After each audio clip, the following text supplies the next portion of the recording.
Student, class 8 में हमारा जो चैप्टर चल रहा था हमारी आपराधिक न्याय प्रणाली, आज उसके हम प्रश्न उत्तर को देख लेते हैं। सबसे पहले पेज नंबर 71 पर आपका प्रश्न दिया है कि आपको ऐसा क्यों लगता है कि पुलिस हिरासत के दौरान अपनी गलती मानते हुए आरोपी द्वारा दिए गए बयानों को उसके खिलाफ सबूत के तौर पर इस्तेमाल नहीं किया जा सकता है। ऐसा इसलिए किया जा सकता है कि पुलिस हिरासत के दौरान अपनी गलती मानते हुए आरोपी द्वारा दिए गए बयानों को उसके खिलाफ सबूत के तौर पर इस्तेमाल में इसलिए नहीं किया जा सकता कि पुलिस हिरासत के दौरान हो सकता है कि आरोपी ने पुलिस की मारपीट या उसकी जोर ज़बरदस्ती या डरा धमका कर दबाव में आकर बयान दे दिया हो, इसलिए उसको उसके खिलाफ सबूतों के रूप में इस्तेमाल नहीं किया जा सकता। ठीक है, इस प्रश्न का उत्तर मैं आपको रिटर्न में भी दिखा दूंगी बच्चों। सेकंड जो आपका पेज नंबर आपका आता है, पेज नंबर आपका आता है 72, उस पर क्वेश्चन दिए हैं जिसमें लिखा हुआ है आइए अब शांति की कहानी पर वापस लौटते हैं, इन प्रश्नों के सवालों के जवाब ढूंढते हैं। पहला सवाल है आपका, जब चोरी के इल्जाम में शांति को गिरफ्तार किया गया उस दौरान सब इंस्पेक्टर ने उसके भाई सुशील को भी 2 दिन तक की पुलिस की हिरासत में रखा। क्या उसकी हिरासत को रखने की कार्रवाई सही थी? बिल्कुल गलत थी, उसकी कार्रवाई बिल्कुल सही नहीं थी। और क्या इसे DK वासु दिशा निर्देशों का उल्लंघन हुआ है? बिल्कुल DK वासु के दिशा निर्देशों का उल्लंघन हुआ है। ठीक है, नेक्स्ट आता है आपका क्वेश्चन, क्या सब इंस्पेक्टर ने शांति को गिरफ्तार करके उसके खिलाफ मुकदमा दायर करने से पहले गवाहों से पर्याप्त सवाल पूछे, पर्याप्त सबूत इकट्ठे किए थे? बिल्कुल नहीं, उसने किसी भी प्रकार का न तो पर्याप्त मात्रा में सवाल पूछे गिरफ्तार करने से पहले और न ही सबूत इकट्ठे किए थे। ठीक है, और आगे है, पुलिस की जिम्मेदारियों के हिसाब से आपकी राय में सब इंस्पेक्टर राव को जांच पड़ताल के लिहाज से क्या क्या करना चाहिए था? तो उसको क्या करना चाहिए था इंस्पेक्टर को कि इंस्पेक्टर को सबसे पहले सबूत इकट्ठे करने चाहिए थे और पर्याप्त सवाल पूछने चाहिए थे। शांति को गिरफ्तारी के समय अरेस्ट मेमो के रूप में गिरफ्तारी संबंधी पूरी जानकारी के कागज़ तैयार करने चाहिए थे। अरेस्ट मेमो पर शांति के हस्ताक्षर करवाने चाहिए थे। और तीसरी चीज़ जो इम्पोर्टेंट होती है कि कोई भी आरोपी होता है उसके रिश्तेदार को आपको जानकारी देनी चाहिए, तो शांति के रिश्तेदार को जानकारी देनी चाहिए थी, वो ऐसा उसने नहीं किया। फिर आता है अगला सवाल, आइए अब अलग स्थिति के मामले को देखते हैं। मान लीजिए शांति और उसका भाई सुशील थाने में जाकर शिकायत करता, यानी FIR लिखा था कि शिंदे के 20 वर्षीय बेटे ने उसकी बचत के 15,000 रुपये चुका लिए। तो क्या आपको लगता है कि थाना प्रभारी फौरन उसकी FIR दर्ज कर लेता? बिल्कुल नहीं करता। क्यों नहीं करता? उसके पीछे कारण था, क्योंकि शीला एक गरीब स्त्री थी, नौकरानी थी, जबकि जिसके खिलाफ आरोप लगाया जा रखा था वह क्या था? एक धनवान बाप का बेटा था, इसलिए उसकी वो FIR दर्ज नहीं करता। और क्या कर सकता था इस फैसले का प्रभाव कि अगर उल्टा क्या करता कि शांति और सुशील से सवाल करता कि तुम्हारे पास 15,000 रुपये कहाँ से आए, और उसका जवाब नहीं दे पाते तो उन्हें डरा धमका कर वह भगा देता। ऐसा उसके साथ हो सकता था। अब आते हैं हम अपने 73 पेज नंबर पर, हमारा एक सवाल दे रहा, सारे गवाहों के बयान सुनने के पश्चात न्यायाधीश ने शांति के मुकदमे में क्या कहा? शांति के मुकदमे में न्यायाधीश ने क्या कहा कि शांति के जितने भी बयान थे वो सुनने के बाद उन्होंने शांति को आरोप से क्या कर दिया? बरी कर दिया। पहला काम। दूसरा काम, उसने जो अपनी बचत के 10,000 रुपये जो पुलिस ने उसके ले लिए थे वह पैसे उसे 10,000 रुपये लौटा दिए। तीसरा काम, इंस्पेक्टर राव जी ने जो कार्रवाई की थी उसको गलत बताया कि उन्होंने पर्याप्त सबूत पर्याप्त सवाल नहीं किए, और इस कारण शांति को क्या हुआ? मेंटली टॉर्चरिंग हुई और वह क्या हुई? उसको जेल जाना पड़ा। ठीक है, अब आता है अगला प्रश्न हमारा पेज नंबर 75 पर जो है वो है कि यहाँ पर मोटे तौर पर जो प्रक्रिया लिखी हुई है निष्पक्ष सुनवाई से संबंधित, शांति के मुकदमे से विवरण के आधार पर अपने शब्दों में निम्नलिखित प्रक्रियाओं से आप क्या मतलब समझते हैं? खुली अदालत का मतलब क्या है? तो खुली अदालत का मतलब बच्चों है, आपने देखा कि शांति का पूरा मुकदमा जनता के सामने खुली अदालत में चलाया गया। ठीक है, क्योंकि निष्पक्ष मतलब पूरी पारदर्शिता थी।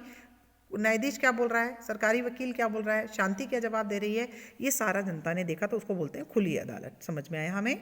दूसरा है सबूतों के आधार पर कि शांति के आरोप को साबित करने के लिए बहुत सारे सबूतों से पेश किया गया। सबूतों के आधार पर न्यायाधीश ने क्या किया? शांति को उस पर लगाए गए झूठे इल्जाम यानी आरोप से बरी कर दिया। तीसरा है अभियोजक पक्ष के गवाहों की जिरह। शांति की अभिव्यक्ता जो सुश्री राव को अभियोजक पक्ष की ओर से पेश किए गए सारे गवाहों से यहाँ पर न्यायाधीश ने सारे सवाल पूछने का मौका दिया, जिसके आधार पर न्यायाधीश ने अपने फैसले किए। तो ये तीनों चीज़ आपको समझ में आ गई।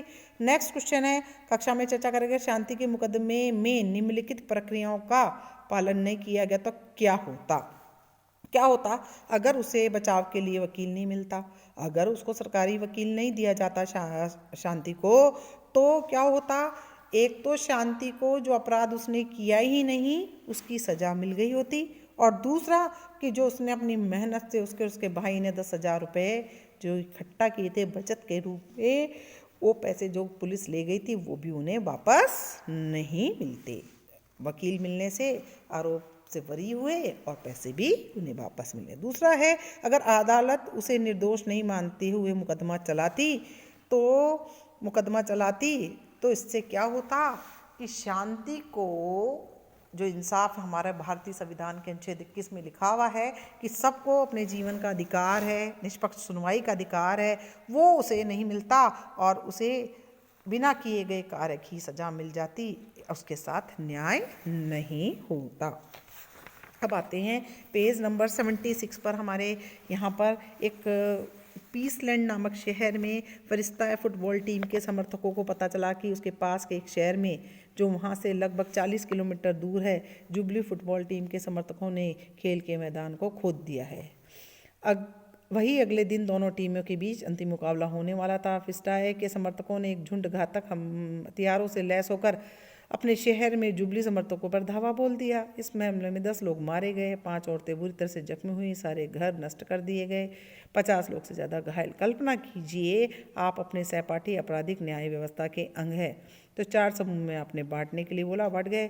अब नीचे एक तालिका दी गई है जिसमें हर व्यक्ति की कोई जिम्मेदारी है। जैसे कि आप जानते हैं, हमने इस लेसन में पढ़ा ही था, पुलिस, सरकारी वकील, बचाव पक्ष का वकील और न्यायाधीश, सबके अपने अपने रोल है। तो आपको बताना है कि फरिश्ता समर्थकों की हिंसा से पीड़ित लोगों को न्याय दिलाने के लिए क्या आवश्यक है, काम को किस क्रम में कैसे कैसे करेगा, क्या क्या भूमिकाएं होगी, क्या क्या कार्य करेंगी। ठीक है, यहाँ कार्य दे रखे हैं सारे, इन कार्यों को आपको बांटना। पुलिस क्या कार्य करेगी? पुलिस जो कार्य करेगी वह है, सबसे पहले फरिश्ता समर्थकों को गिरफ्तार करेगी, फिर उन महिलाओं को जो कि उसके अंदर शिकार हो गई थी उनकी डॉक्टरी जांच करेगी, फिर जले हुए घरों की वो तस्वीर लेगी, सबूत दर्ज करेगी, गवाहों के बयान दर्ज करेगी। ठीक है, ये काम तो हो गया पुलिस का। अब सरकारी वकील क्या करेगा? अदालत में गवाहों की जांच करेगा। क्या करेगा? वह है अदालत में गवाहों की जांच करना। फिर दूसरा काम है पीड़ित पक्षों के, जो पीड़ित पक्ष हैं उनके बारे में उनकी पक्ष को प्रस्तुत करना। ठीक है, फिर आता है बचाव पक्ष का वकील क्या करेगा? आरोपी से मिलने का काम करेगा। ठीक है, और आरोपी व्यक्तियों से मिलेगा, और दूसरा है गवाहों से बहस करेगा। ठीक है, अब आएगा अगला काम न्यायाधीश का। न्यायाधीश के बहुत सारे काम होते हैं। न्यायाधीश सबसे पहले गवाहों को सुनेगा, निष्पक्ष कार्रवाई करेगा, तय करेगा कि किसको कितने साल जेल में रखेंगे, है ना, फैसला लिखेगा और फिर फैसला सुनाएगा। तो इस प्रकार से आपके सभी प्रश्नों के उत्तर हो गए हैं। आपको आगे और है एक क्वेश्चन इसमें कि ये स्थिति लें कि विद्यार्थी उपरोक्त सारे काम करने को फरिश्ता क्लब के समर्थक हैं। यदि आपराधिक न्याय व्यवस्था के सारे कामों को अगर एक अकेला व्यक्ति करता तो आपको लगता कि पीड़ित को न्याय मिलता? नहीं मिलता। तो क्यों नहीं मिलता? एक बात बता देते हैं आपको, जब भी एक व्यक्ति सब काम करने की कोशिश करेगा तो सबसे पहले तो काम ही ठीक से नहीं होगा, क्योंकि हर आदमी हर तरह की भूमिका निभा दे ये ज़रूरी नहीं है। और एक चीज़ और होती है, जब एक ही व्यक्ति के पास सारी फैसले लेने का अधिकार मिल जाता है तो वह उसका दुरुपयोग करता है, वह लोगों के साथ भेदभाव करता है, सही न्याय नहीं कर पाता है ना। तो ये होता न्याय क्यों नहीं होता? क्योंकि वह जो अपने समर्थक होते, अपने जानकार वाले होते, उनके साथ भेदभाव करता, उनके पक्ष में फैसला सुनाता, जिससे क्या होता कि पीड़ितों को ठीक प्रकार से न्याय नहीं मिलता। क्योंकि जब भी हमें सत्ता मिलती है तो हम सत्ता का दुरुपयोग करना प्रारंभ कर देते हैं। ठीक है, तो ये आपके इस लेसन के सारे क्वेश्चन आंसर मैंने कर दिए हैं बच्चों। पेज नंबर 77 पर आरोपी, संजय, गृह, हिरासत, निष्पक्ष, ये सब चीज़ें दी गई हैं। इनको आपको कॉपी के अंदर लिखना है, उनका अर्थ भी याद करना है। Thank you very much.